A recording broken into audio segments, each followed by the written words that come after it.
What's up? Today I'm absolutely thrilled to present to you the winning opening for white against your opponents who prefer playing the Kingside Defense or the Pirc Defense, any opening where they fianchetto their Kingside bishop. And it's especially suitable if you're playing the London system as white. For example, if you play d4, knight f6, and you go for the London system with bishop to f4. Now, the problem with the London system is that when black opts for the King's Indian defense, the whole system kinda collapses, at least to some extent. Because normally, in the London system, where black plays the classical Queen's Gambit by pushing their pawn to d5, you have this really nice e5 square for your pieces, so you can land your knight there or a bishop, and you overall have a very solid position where black has just no way to break through anywhere in the board, and that's why you have this rock-solid position. But in the King's Indian defense, the whole thing collapses because black pushes their pawn to d6. Therefore, for sure you don't have this square anymore. You definitely cannot land your knight there anymore. Moreover, after some preparation, black will actually hit their pawn in the center with a move pawn e5 after some preparation, hitting your bishop, and therefore the London system, at least in its classical way, kind of doesn't really work against the King's Indian defense, and you may be puzzled of what to do in this case. So I'd love to present to you a system which is an absolute killer, and these are not just words. I'm gonna prove it with statistics in just a moment. So here, let's take this move back, and at this point, after black just cleared their intention by playing g6, saying, hey, I'm gonna fianchetto my bishop on the next move, this is the moment where you switch over to another system. You play knight to c3. Kind of unusual move in the Queen's Gambit because it blocks out the c-pawn, but in this case we're aiming for the quick push in the center with the move pawn e4, which will in the future possibly even be pushed forward and hit this knight on f6, which is very quick and very unpleasant for black. And black, in most of the cases, responds with bishop to g7, which allows you to push in the center with the move pawn e4. Now, strictly speaking, black definitely could play pawn d5 and solidify their position in the center, but in the vast majority of the cases they don't play this move because they want to play the King's Indian defense where the pawn is on d6. And if they didn't play pawn d5 on the first move, they're unlikely to play it right now anyway. So they're going bishop g7 after they just played pawn g6, saying A, they want to say B and put their bishop there. And after e4, all of a sudden black is already in trouble, as early as move 4. So, because now e5 is kind of coming, and overall, it's unclear what black should do now. Black responds with pawn d6, trying to take control over this square, and now you play queen d2, a multi-purpose move which prepares alongside castling, one thing, and the other thing is that it prepares bishop 8 coming there to h6 to eliminate this defender of the black's castling, which facilitates your future attack on the king side. Now, black usually castle, you castle queenside, and in this case you have this super simple plan of attack on the king side. You play bishop h6, trade off this bishop, and then you start pushing your h-pawn forward like that. You open up the h-file, so it's a very simple plan, and yet really difficult for black to actually stop it because black does not really have any real counterplay. In addition to this plan, you also have another thing, which I'm going to show you in just a moment. In most of the games, black plays here knight to d7, which is their standard King's Indian defense move, preparing potentially e5 in some future. But if they play this move knight d7, it's actually wrong, because now black is going to play e5. You're going to play e5 yourself. And black finds themselves in a huge trouble. In fact, black is already in a lost position, which is just funny because black played all their standard King's Indian defense moves, did seemingly nothing wrong, and yet appeared in a completely lost position. How come? Well, now the knight is attacked, and because your knight is controlling these central squares, the black's knight has to go somewhere to the edge, which is already annoying.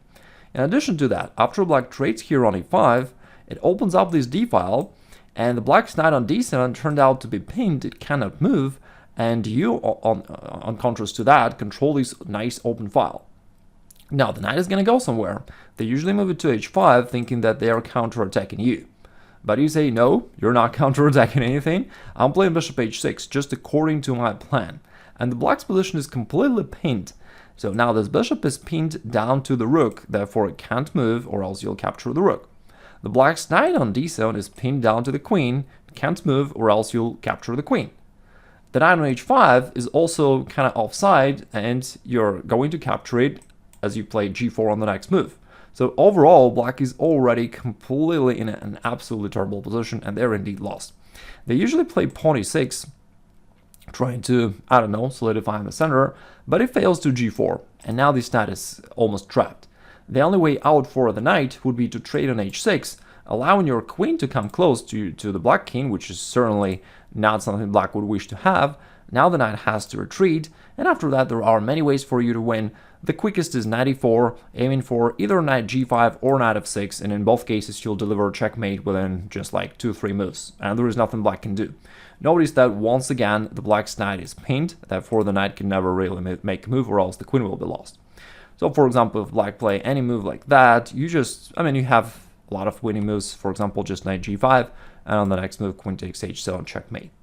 Now, I can't help but I'm gonna show you the database to show you how ridiculously successful this opening system is. Now, let me share with you the database of online Blitz games, and this is just absurd. I knew that I'm gonna share with you this opening line and you're gonna love this. Look at this. We're playing bishop f4 at this point. The most played move, the top line, the top choice of black is pawn g6. Black is actually going for the King's Indian defense. Now, instead of the casual moves, you play knight to c3. And black plays, by far, most frequently, the wrong move bishop g7, allowing you to get into this system, which is extremely dangerous for black. Black shouldn't play King's Indian anymore, but they usually do. Now you play pawn e4, black's position is already very dangerous. They play pawn d6, now you play queen d2, preparing queenside castling, and look at this, they castle kingside. Again, very standard move, which is wrong in this particular case, because your attack on the kingside is so quick when you can push the h-pawn forward, and just checkmate black, that black should delay their castling. They shouldn't castle that early, so that move is missing the mark once again. You castle queenside, and after that, the top choice of black is knight to d7, which is wrong because on top of all the other problems of black, this time they're failing to the move pawn e5, which gives white a completely dominant position, a completely winning attack, and the knight is in trouble, the king is in trouble, everything is in trouble for black. So that's how most played moves of black in this opening system, and it's one of the most played opening system of all, just give you a guaranteed victory. If we're also scrolling to the players, you can see that the black players are not newbies, 2800, 2300, 2500, 2600. These are experienced players, and they fall into this opening system and lose like crazy. We have just analyzed that developing their knight to d7 fails to the central thrust pawn e5 and you win. But what if black develops their knight instead of here to this square, to c6? Another common move, in fact, is the second most played move of black here. In this case, I love the kind of waiting move pawn f3. This is a useful move for many reasons. It defends just in case the central pawn, so that, let's say, your knight is free to go and it doesn't have to guard this pawn anymore. Maybe you're even preparing pawn g4 in the future, which will support your pawn assault in the future. But in addition to that, it's just an awaiting move, because that's another funny story. In this position, the most played move of black is a blunder in one, pawn e5. Again, black just keeps pushing their standard plan without realizing that against this system, all the standard plans of black are completely wrong. So e5 fails to very simple exchange. I mean, there's even no tactics, it's just an exchange. You trade everything, and as a result of this exchange, the black's knight is forced to move away, and now this pawn on e5 is left undefended, and you just waiting for nothing. So you got a winning endgame, your bishop is dominating here, attacks this pawn on c7, and you got a technically winning endgame. And here is a bonus for you, because you're a great subscriber. You can use the same system even if you're playing the first move pawn e4, not pawn d4. If you play pawn e4, some of your opponents will choose to play the Pirc Defense, where they develop their pieces that way, and they still fianchetto their kingside bishop. In this position, the main move of white is pawn f4, knight f3 is also common, there are many other variations, and it is very rare for white to play here bishop f4 because it seems like a meaningless move. Why would you place your bishop here if it's blocked by the black's pawn there on d6? It doesn't seem to make sense, and therefore no one is playing that. But in reality, it does make sense. The idea is just different. We don't put a bishop to an open diagonal, that's true, but on the other hand, the bishop from here does a good job supporting the pawn e5 advancement, number one, and secondly, on the future, after black goes bishop g7, queen d2, we know that this bishop can move to h6 and help you develop your strong attack. And best of all, now we transition back to our favorite system. Even though we started with the move pawn e4 on move 1, we still got the exact same position. So now let's see one more idea that you gotta know here, what to do if your opponent tries to attack you on the queen side. Because your opponent may notice that you've got opposite side castles, and therefore you're gonna attack here by pushing the pawn forward, and your opponent may say, hey, I'm gonna attack, somewhere there. I'm gonna push my pawns there and attack you. Let's see who wins this race. Black can play pawn a6, for example, preparing pawn b5 advancement. What do you do in this case? Well, you can still play the same move, bishop h6. It's always useful to trade off this defender of the black's king. That goes pawn b5, and now for a second you gotta be careful because they have a common tactical idea. They want to play pawn b4, drive away your knight from c3, and as the knight goes, black will be free to capture this central pawn on e4. So it's not a big deal, of course, you can easily defend, but you just gotta be careful. Therefore, you can play pawn f3. As you noticed, it's also quite a common move. It takes away the g4 from black's pieces just in case. Also, potentially, you can actually push g4 at some point, and it defends the central pawn here on e4. Therefore, all in all, f3 is usually a good move to play. Black played in this game pawn b4, kicking the knight away, knight e2. So now we can notice the purpose of this move. Pawn f3, knight takes e4. Oops, no, I meant knight takes e4 is not an option anymore because it will be just captured.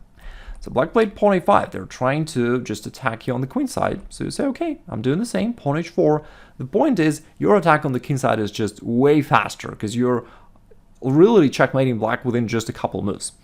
Black played knight c6 in the game. We play pawn h5. And it's the beginning of the end for black. In the game, they captured here on h5, and after that it failed to a little nice combo, rook takes, opening up the black's castling, and then queen g5, pinning the bishop, and on the next move is queen takes g7, which is inevitable, and then it's checkmate in 1. You may think that black just made something wrong by capturing on h5. Well, let's take a move back and see if black could play anything better here. Well, if they don't take on h5, then you're going to capture there, right? So let's say black says, okay, I'm just pushing my plan here on the queen side. Then the next variation is really simple. You trade here on g7 to eliminate the defender. Then you trade here on g6 to open up the h-file. Now the h-file is open and your rook starts getting involved into the attack. After they recapture, now it's simple, queen h6 check, king g8, and on the next move, queen h8 checkmate. Game over. So that's that very simple and effective attacking plan that you always have in all of these positions. Now, in the current position, of course, it's just checkmate in 1. But just for reference, in some other positions, if let's say black managed to prevent you from playing queen h8 checkmate somehow, there's always another attacking option that you got to keep in mind, which is pawn e5. It's always an attacking option, always keep this in mind. It's always annoying for black when you attack their knight because right now it's the only defender of the black's king. Therefore, if you can drive that knight away, black's position will collapse for sure. And e5 is always a big problem for black because it attacks the knight, and if they try ever to exchange here on e5, what it does, it opens up this d-file for your rook where it hits the queen, and we are still hitting the knight over there. Therefore, that would also be a big problem for black. And of course, in the current position, you could just checkmate black, therefore it's a win anyway. Also, if you haven't watched my video about the London system where I cover all the main ideas, plans and traps in the London system, you may click over there and watch that video about the London system. And finally, if you found this video valuable, I would appreciate if you take a second to subscribe to the channel by clicking over there. It takes a lot of efforts to find these gems for you, and I would really appreciate your support. Also, there's much more coming your way, so stay tuned. Wishing you all the best. Take care.